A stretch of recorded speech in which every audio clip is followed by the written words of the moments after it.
سلام، قد ايه فخور بيكي يا كنوز. والله فاكرني كده هنسلك اللي انت عملته؟ بقى كده يا يحيى تقول لهم نعمل مسابقة؟ كان المفروض تقول لهم لا، كنوز هي اللي مسؤولة عن فريق المسرح لأنها أختي.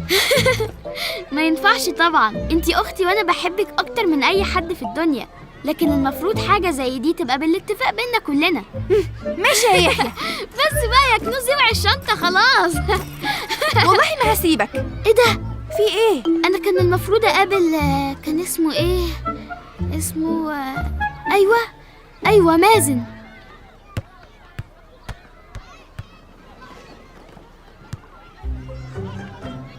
ها؟ شوت يلا شوت بقى، عاوزين نكمل لعب. ماله ده؟ في ايه؟ انت يا كابتن.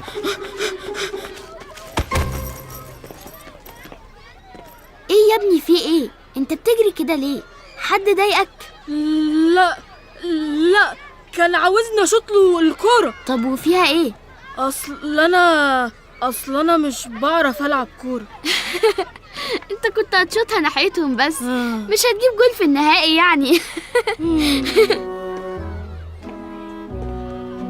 استنى خلاص انا اسف، مش قصدي ازعلك.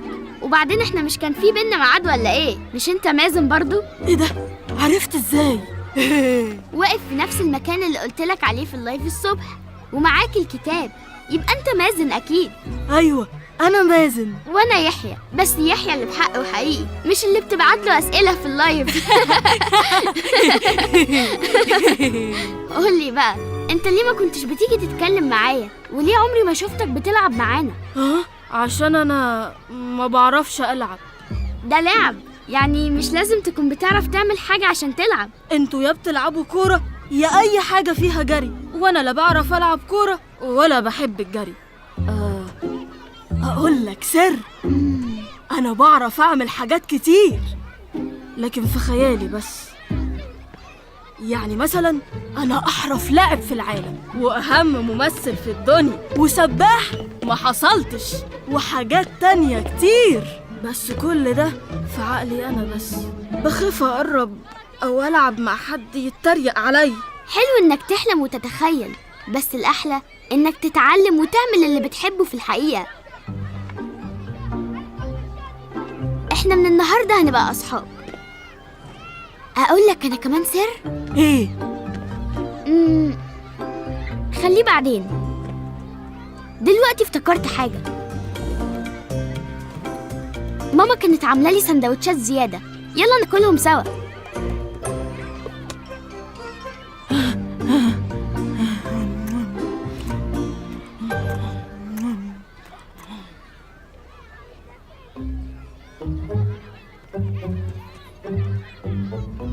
لازم ترجع تاني يا يحيى. يا ترى مين اللي حاطين الورقة دي هنا ويقصد ايه؟ حلو قوي يا يحيى السندوتش ده.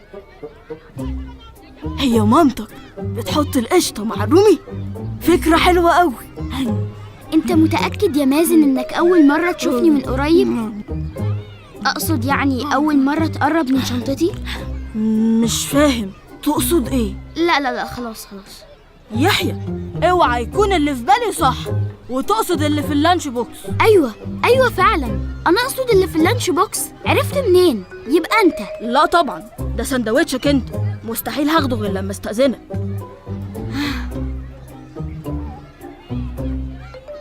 اتفضل.